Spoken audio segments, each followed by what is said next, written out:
sharing. Yeah, we've got it. All right. So yeah, no, I did that segue on purpose to bring it to Paul so he could bounce back to me.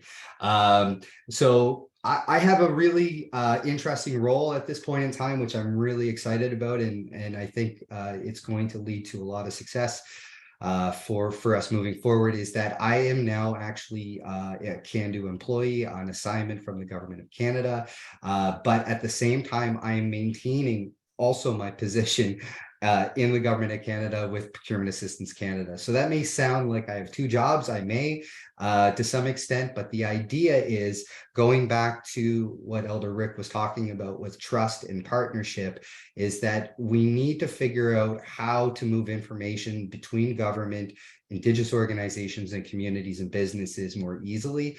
And I get to be a bit of that experiment of how can we have someone who is able to access the information on both sides of that conversation from a trusted position, and to provide the service that Indigenous communities and businesses require in order to participate in procurement moving forward. So right now I'm going to put on my Procurement Assistance Canada hat, and I'm just going to provide a quick introduction to our office. We are under Public Services Procurement Canada. That's the name of the organization. We basically have a mandate under what I'll refer to as PAC, but that's the acronym, to provide a number of functions. One is, and the key one is working directly to support businesses that want to participate in procurement, specifically Indigenous businesses, but we provide services across a spectrum of communities across Canada. And the idea is, by working on the front lines and working directly with businesses, we have the opportunity to also advise policymakers on what's working and what may not be working at this time. So that's a bit about how we do it. We have offices across Canada. One thing the pandemic really taught us was that virtual can work really well. So no matter where you are in Canada, you should be able to receive services from Procurement Assistance Canada.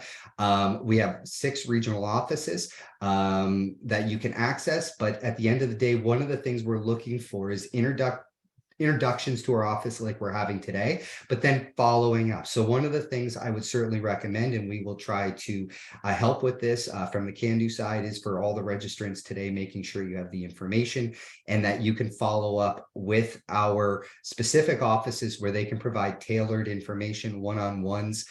They can work with a community to talk about what is happening in procurement. And as you'll see through a series of presentations today, we're going to dive into some of the topics that we would be talking about during those meetings, whether it's how Indigenous communities would participate in Indigenous participation plans or requirements, how the PSIB process works through our friends at Indigenous Services Canada.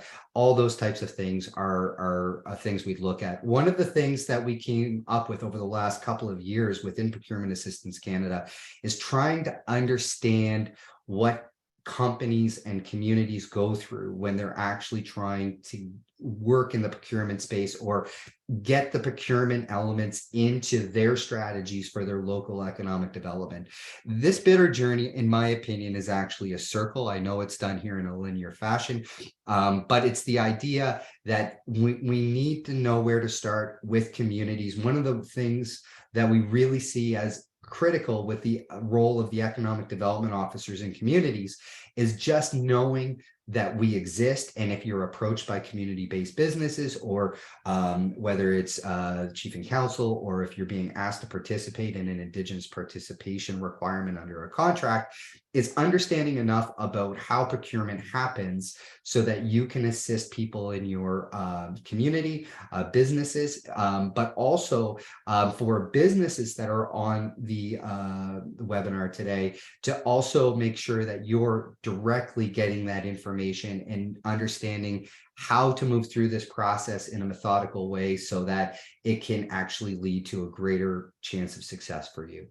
One of the things that Procurement Assistance Canada has been doing is recognizing that, again, to Elder Rick's comments at the beginning, is partnerships. Trusted partnerships are the way that we can work better with communities, that we can share this information. With the Indigenous business community, we have a strong partnership with Cando. We're also working with other national and regional Indigenous organizations to make sure that we have the information moving out as clear as possible to Indigenous communities and businesses. One of the things we've seen now with data and looking at our success or how we're working, obviously the pandemic has affected all of us. For us to try to rebuild what we're doing post-pandemic, restarting what we're doing, re-looking at procurement, retooling how Indigenous businesses can participate in procurement. The big thing is looking forward, we're looking for greater results and more opportunity to work directly with Indigenous businesses and communities. The next thing was in 2021, Procurement Assistance Canada received additional funding to support social and economic participation in procurement. And this is a key element of what we're doing. It means that we have more people that you can connect directly with, that you can have a one-on-one meeting with, that you can have someone that you can ask questions of throughout processes. These are the types of things that we are trying to ensure we're creating better services and more tailored services for Indigenous businesses, Indigenous communities, and others across Canada. So what I would certainly recommend is think about where maybe your community or your business could be in maximizing your participation in procurement, but it's not to be done lightly. I know Ray mentioned this at the beginning, was that this can be a long journey. There's no guarantee of success, but by actually working with an organization like Procurement Assistance Canada, at least we can get you the information you need to make those really good strategic decisions on how to participate, when you should participate, and the benefits versus the costs of participating in federal procurement. But one of the things I'll also say, because this is a broad-based presentation today, is that if you look at federal procurement and those opportunities, it is a very similar process in a lot of ways to looking at provincial, municipal, MASH sector, Indigenous community to Indigenous community, nation to nation procurement. How can we support Indigenous communities strengthening their opportunities with other Indigenous communities? I think is a question I think we're posing a lot of questions today, and that's a question that I think about often, is how to strengthen those Indigenous community nation to nation relationships as it relates to things like business, economic development, and procurement. So what I would say is we'll have information on Procurement Assistance Canada available, and I would really encourage everyone online today to reach out and to talk with one of our offices to find out what we can do to support you. That's it for me, Paul. I'm going to stop sharing my screen here, and I will turn it back over to you. Thank you so much, John. Very informative. We've obviously Cando and PAC have worked closely over the last 6-7 years now. And we've developed a few initiatives together, co-developed, that we'll be speaking about in, I think, 2 or 3 presentations from now, about specifically our mentorship program that we've set up for EDOs and Indigenous businesses. And so, yeah, really love the viewpoint that the Procurement Assistance Canada has. In fact, in changing the name, they tell you everything you need to know about that organization or that part of it, right? It used to be the Office of Small and Medium Enterprise, and there was some confusion about what exactly their role was. There's really no confusion now. Procurement Assistance Canada. So there you go. Next up, we have Mike Ricci from Indigenous Services Canada. Mike, are you ready to go? I am. Thank you, Paul. Thanks, Mike. You're going to share your screen? I will, yeah. Just let me do Very this good. now. Good.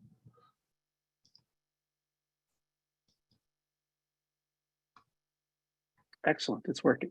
You can see that? It's full screen? It is. Okay. Okay, well, thank you for having me here today. My name is Mike Ricci. I'm a Senior Program Officer in Business Development at Indigenous Services Canada. And I'm joined with my colleague, Krystal Maloney. We're actually going to be tag teaming this presentation. She'll do the second half of the presentation here today. Krystal, I don't know if you have your camera on. You just want to say hello. Hello, everybody. Thank you for having me. So before I begin, I'd like to acknowledge that the land in which I work, play, and live is the traditional territory of the Algonquin and Anishinaabe people. Sorry, I just got to move this. Okay. As many of you know, the Government of Canada has a new mandatory minimum target to have at least 5% of the total value of contracts awarded to Indigenous businesses annually. This presents a huge opportunity for Indigenous entrepreneurs. This presentation will provide an overview of how the Government of Canada incorporates Indigenous participation into federal procurement processes and what Indigenous entrepreneurs need to know in order to find and bid on these opportunities.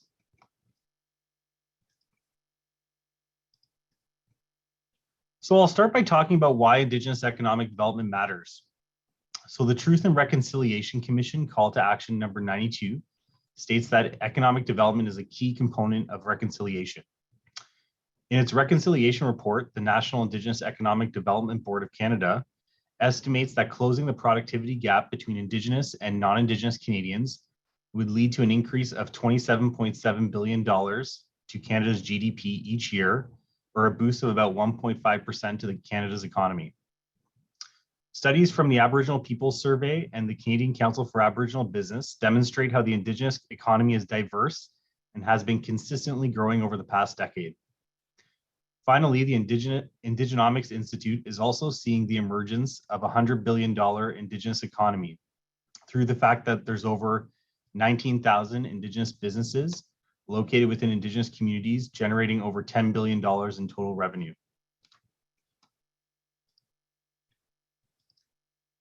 So a little bit about Indigenous Services Canada's role in terms of federal procurement.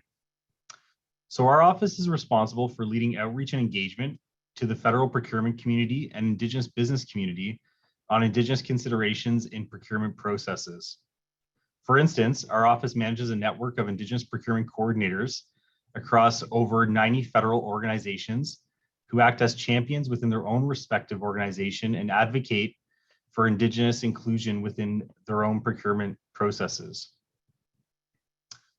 We also deliver presentations similar to this one to federal procurement officers throughout the Government of Canada. We manage registrations in a federal Indigenous business directory where we verify and register qualified businesses. We are the lead for the implementation of the procurement strategy for Indigenous business and a point of contact for advice and interpretation on the strategy, as well as all procurement obligations within modern treaty areas.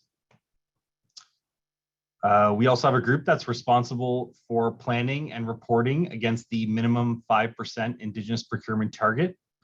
So federal organizations will be reporting back to our office on progress, and our office will be reporting publicly on the results. Krystal will talk about that a little bit later.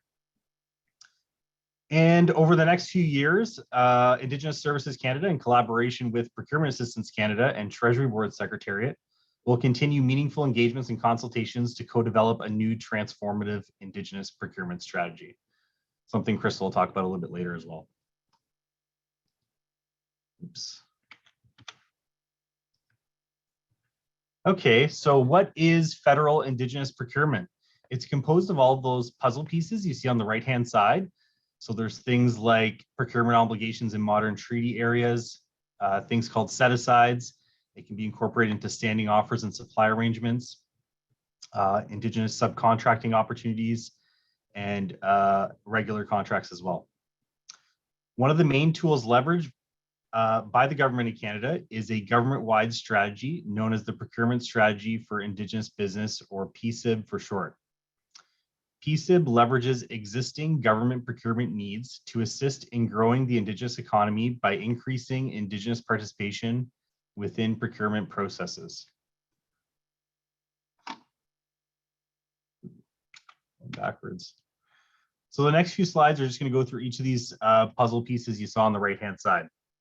So the first thing you need to know is there's these things called modern treaties. There are 25 modern treaties in Canada, or comprehensive land claim agreement areas.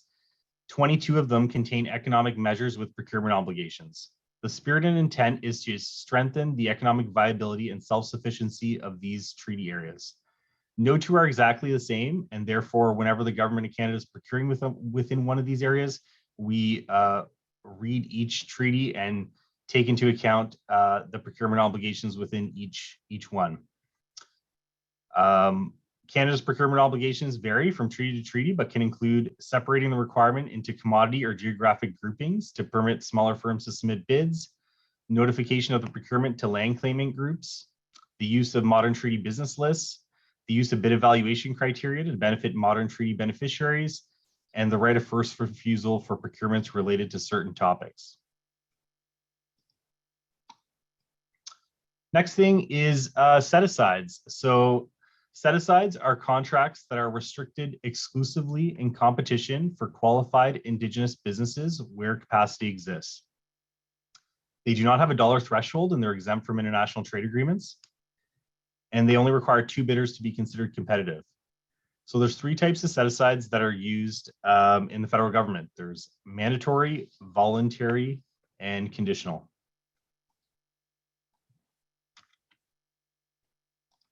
So the first one, mandatory set-aside, is used for procurements that are destined for an area, community, or group in which Indigenous people make up at least 51% of the population, and where the Indigenous population will be the recipient of the goods, service, or construction. So it's in the name itself, it's mandatory. So if a department or agency is procuring within one of these areas, they must first consider setting aside the procurement to Indigenous businesses. The next one, voluntary set-asides, can be used if Indigenous capacity exists, operational requirements, best value, prudence, probity, and sound contracting management can be assured. So outside of modern treaty areas or where the mandatory set-asides apply, departments can elect to voluntarily set aside procurements to Indigenous entrepreneurs. So if a department is procuring something downtown Toronto or Calgary, for instance, and there's Indigenous business capacity to set aside the procurement, they can elect to do so. And why would they want to do that? Well, each department needs to meet their minimum 5% Indigenous procurement objectives. So that's certainly a way for them to meet those objectives. And it's also a means towards reconciliation between that department and Indigenous people. The last one on there, so when it's not possible to determine Indigenous business capacity, a conditional set-aside can be leveraged. So this means that the procurement would be open to both Indigenous and non-Indigenous businesses. However, if 2 or more Indigenous businesses were to submit a bid, then it would be set aside for Indigenous suppliers, meaning that the department would only review the Indigenous bids received.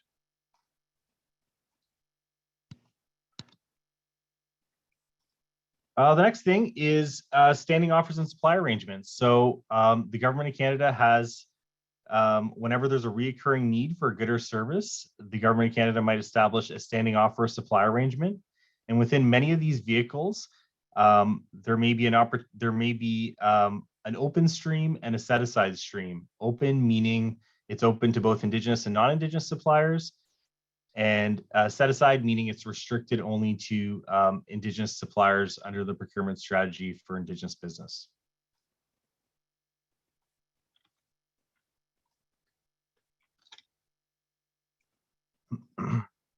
Next thing you need to know is within larger contracts where there may not be an opportunity to set the entire contract aside for Indigenous suppliers, there may be an opportunity for departments to set aside a portion for Indigenous subcontracting and other forms of participation. So that can look like any of the things you see on the bottom of the slide here. So it can be Indigenous subcontracting, Indigenous employment, skills development training, or other indirect forms of participation. So it's a portion of the value of the contract that's set aside for these types of opportunities. They're flexible and can be tailored to a particular requirement.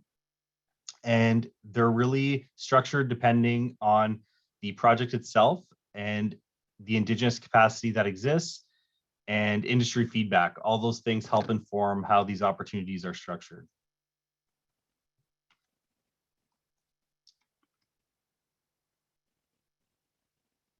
Next thing you need to know is having businesses register in our Indigenous Business Directory. So it's fast and easy. It only takes about 15 minutes to register. Once registration is complete, ISC can review and confirm registration, typically within 48 hours.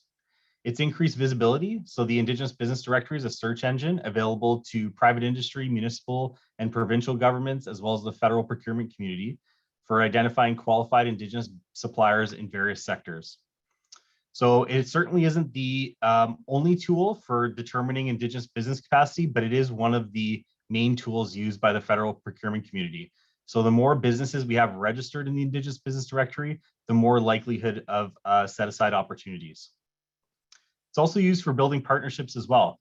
So you can use the Indigenous Business Directory to seek out opportunities for businesses to seek out opportunities to form partnerships and joint ventures with other Indigenous businesses, as well as identifying potential subcontractors and keeping informed as well. So businesses registered in our directory are informed of upcoming events and opportunities, as well as other federal Indigenous procurement related news.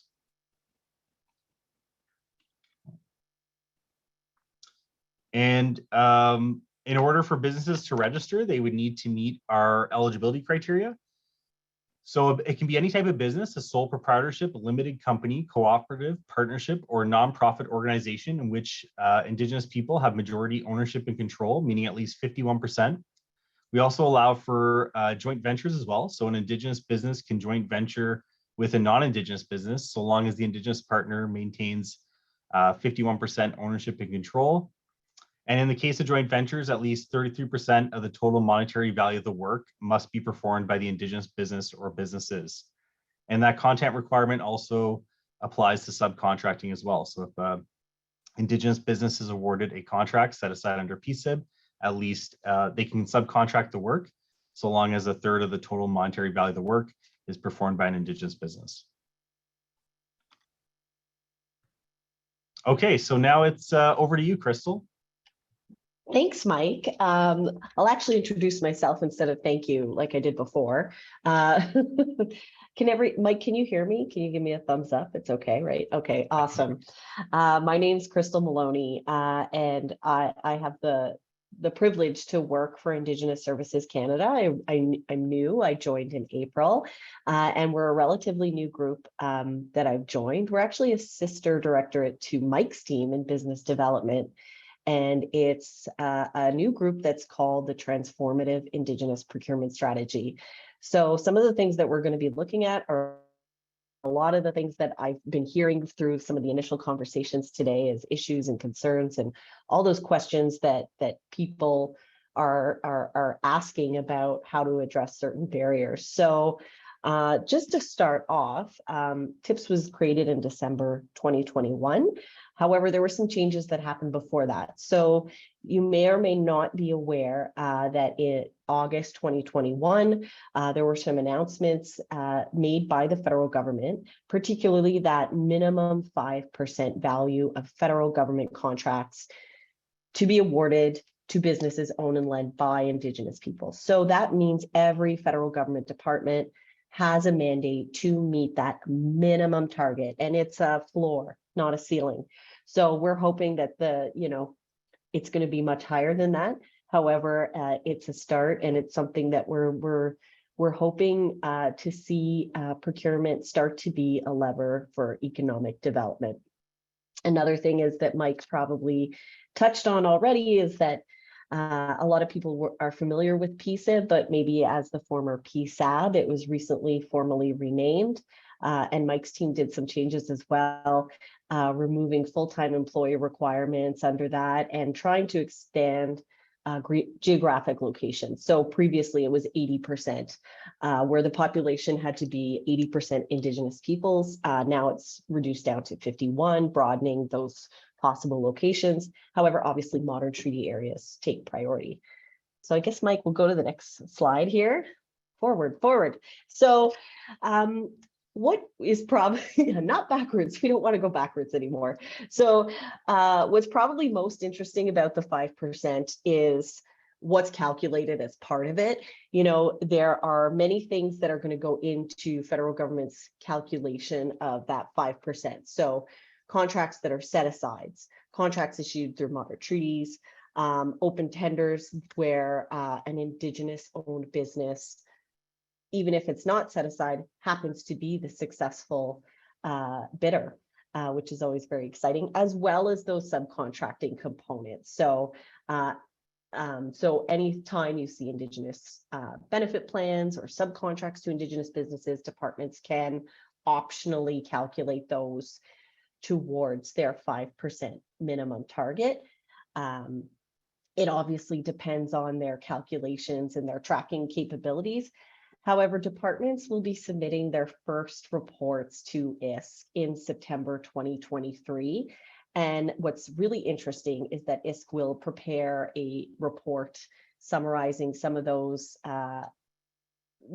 reports that departments have given us and be able to share that. I think it's going to be publicly posted. So once it does get posted, I think that there'll be a lot of communication around that to share that, and it'll be a very interesting read. And it's going to tell us where there are gaps and where some changes need to be made as well. Let's go to the next one. This is very, you know, I don't know how much this is going to tell you, but the 5% is transitional. It was announced last year. So as departments build up their capacity and they explore what they're buying and where they can leverage the experience and expertise of Indigenous businesses in their procurement strategies, they're going to be, by the end of 24-25, everybody has to meet that minimum 5% target.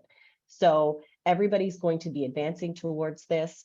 And a lot of this is based off businesses that are in the IBD right now. So if you are a business, and I have to make that plug for Mike as well, that because the departments are using the IBD for that identification and certification, it's really advantageous to be in there. And if you really love to read policy and you're really interested in this, part of the presentation here is that it has the Treasury Board Directive on the Management of Procurement, which has an annex on some of the reporting requirements in Indigenous procurement. So if you really love reading government policy, that's a good link that you can go and explore. Yeah, I mean, it happens, right? But it's there, we're sharing it. So if we go to the next one, this might be the more interesting slide for people. With the team and tips, we're relationship building and we're exploring right now. We know there's a lot of changes that should and can happen in relation to Indigenous procurement. And we're here to do that work and co-develop those changes with Indigenous partners. We're here to listen about what those challenges are and start to work together with partners to address those. So for instance, you know, identifying areas where Indigenous businesses wish to expand capacity. For instance, one thing we hear a lot is procurement planning, and making procurement plans available, even to some degree, is really important. Developing an independent external to government mechanism to identify and certify Indigenous businesses. So that really comes down to that IBD. What will that look like in the future? And those are things that we're looking at. And just ongoing conversations with those in modern treaty areas. What changes need to be made? What are the procurement priorities? And how we can incorporate those priorities into a longer term transformative Indigenous procurement strategy that is addressing those priorities of Indigenous partners and businesses. So we want to improve inclusiveness in the federal procurement supply chain world. This is very exciting for us. And if those of you who aren't familiar, one of the mandates of ISC is service transfer. So those are things that we're looking at as well. What elements of federal procurement can be transferred back to Indigenous peoples and or organizations? So, you know, we're looking at all of those options as well. We really want procurement to be that economic development lever and be able to, you know, have a greater Indigenous participation in federal government procurement. So you know, you'll maybe see more of us as we go out. Right now, we're starting to have a lot of those introductory conversations. The next slide you'll see is it's actually business development's email. But if for some reason anybody here wishes to reach out or has other questions, send an email to this. Mike's team can share it with us as well, because, you know, we're brother and sister of the same team. We work together quite regularly and share our work and challenges together. So yeah, and I just would like to thank everybody for letting us introduce ourselves here, and hope to be able to see more of people as we go out and have those conversations. Thank you so much, Mike and Krystal. It's amazing